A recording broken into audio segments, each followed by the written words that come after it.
माजी आमदार माजी मंत्री बच्चू कडू हे गेल्या 5 दिवसापासून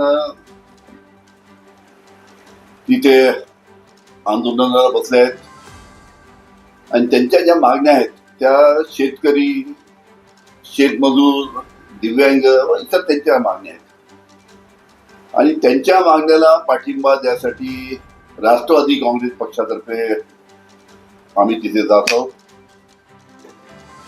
त्याचं महत्वाचं कारण असं की आपल्याला माहित आहे की जेव्हा विधानसभेच्या निवडणुका होत्या 6-7 महिन्यापूर्वी, त्या विधानसभेच्या निवडणुकीच्या प्रचारामध्ये माननीय देवेंद्र फडणवीस हे सातत्याने प्रत्येक उमेदवाराच्या प्रचाराच्या सभेमध्ये भाषणामध्ये सांगत होते की आमचं सरकार आल्यानंतर आम्ही शेतकऱ्यांचा 7-12 कोरा करू, 7-12 कोरा करू, 7-12 कोरा करू.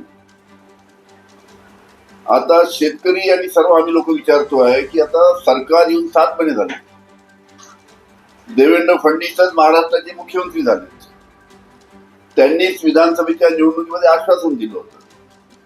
आता त्यांनी दिलेलं आश्वासन त्यांनी लवकरात लवकर पूर्ण करून शेतकऱ्यांना कर्जमाफी द्यावी ही आमची सातत्यानं मागणी आहे आणि तीच मागणी बच्चू कडू सुद्धा तिथे करतायत.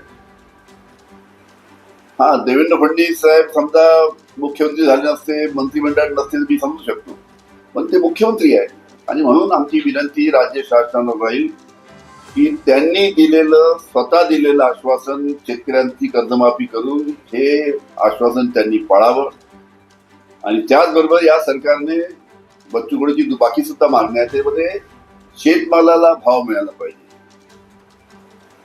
आपल्याला माहित आहे जेव्हापासून भारतीय जनता पार्टीचं सरकार आलं तेव्हापासून कापसाला भाव नाही, सोयाबीनला भाव नाही.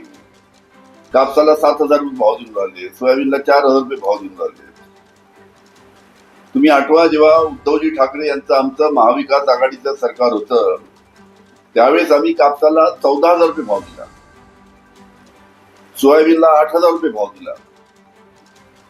आता हे बीजेपी सरकार शेतकऱ्यांचे शेतमालाचे भाव त्या निमित्तानं कापूस, सोयाबीन, धान, कांदा या सर्व गोष्टी ज्या आहेत त्या शेतकऱ्याला भाव देत नाही म्हणून ते सुद्धा अतिशय अडचणीत आहे. या सर्व मागण्यासाठी बच्चू कडू तिथे आंदोलनाला बसले आहेत आणि त्यांना बच्चू कडूच्या आंदोलनाला पाठिंबा द्यायसाठी आम्ही तिथे जाऊन पाठिंबा तिथे देणार आहोत आणि राज्य शासनाला मागणी करणार आहोत की लवकरात लवकर या सर्व बाबीमध्ये त्यांनी लवकरात लवकर निर्णय घेऊन शेतकऱ्यांना दिलासा द्यावा अशी सरकारला आमची विनंती आहे.